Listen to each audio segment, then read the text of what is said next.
जैकी और उसकी पत्नी की कहानी एक ऐसी दुर्घटना से शुरू होती है जिसमें जैक अपनी पत्नी को खो देता है। यार, ये तो किसी फिल्म की शुरुआत लगती है।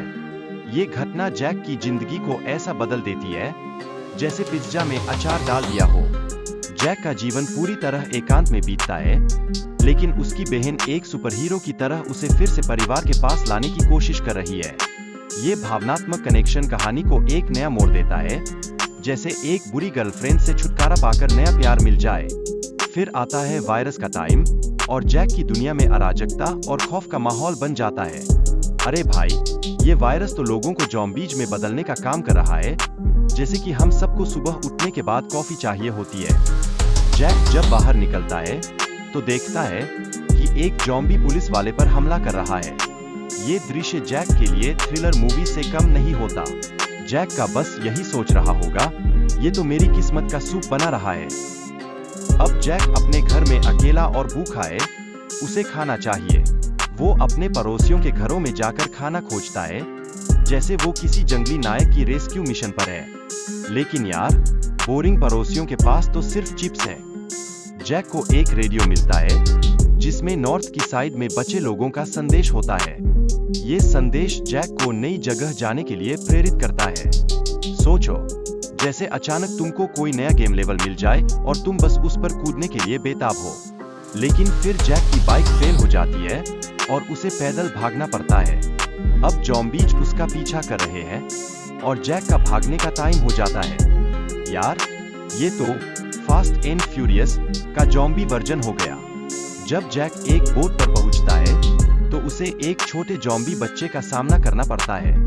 ओह, ये तो एक नया लेवल ही है। जैक सोचता है, क्या ये मेरा लंच पैक चुराने आया है?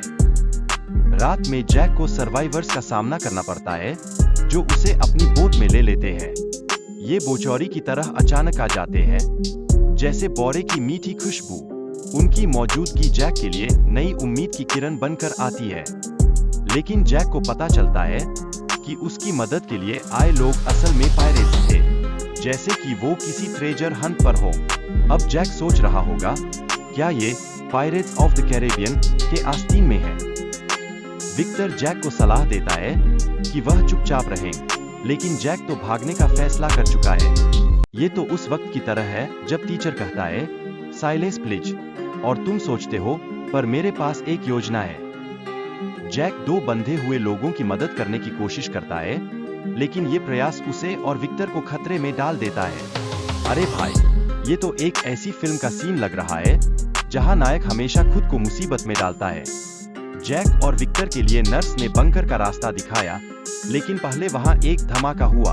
अब जैक का मन तो जैसे, क्या मुझे सच में वहां जाना चाहिए, जैसे सवाल पर घूम रहा है। जैक की बहन के कॉल्स और मैसेजेस उसे चिंता में डालते हैं। ये तो बिल्कुल उस रात की तरह है जब तुम गेम खेलते हुए गलत वक्त पर कॉल आ जाता है। अब जैक का तनाव बढ़ता जाता है, जैसे कोई डोजर मिशन पर हो। बाहर निकलने के लिए जैक और विक्टर को ज़ॉम्बियों का सामना करना पड़ेगा, इसलिए वे चारों ओर लोहे की ट्रॉली से सुरक्षा बनाते हैं। अरे भाई, ये तो पिकनिक का मजा लेते हुए अचानक जंग में जाने वाली बात हो गई। जैक ने हेलीकॉप्टर में बैठते समय अपने साथियों को ज़ॉम्बीज से बचाने की कोशिश की, लेकिन अचानक बॉस ने उनकी योजना को बाधित कर दिया।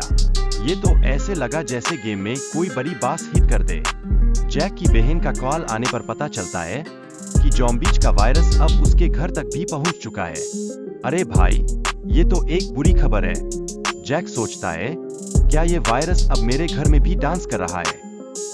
वीडियो में फाइटर जेट्स का आना संकेत देता है कि ज़ॉम्बीज का खतरा व्यापक हो गया है। जैक को अब अपनी बहन को बचाने के लिए आगे बढ़ना होगा। ये तो एक एक्शन मूवी का सीन बन गया है, जैसे जुरासिक पार्क में भागते हुए।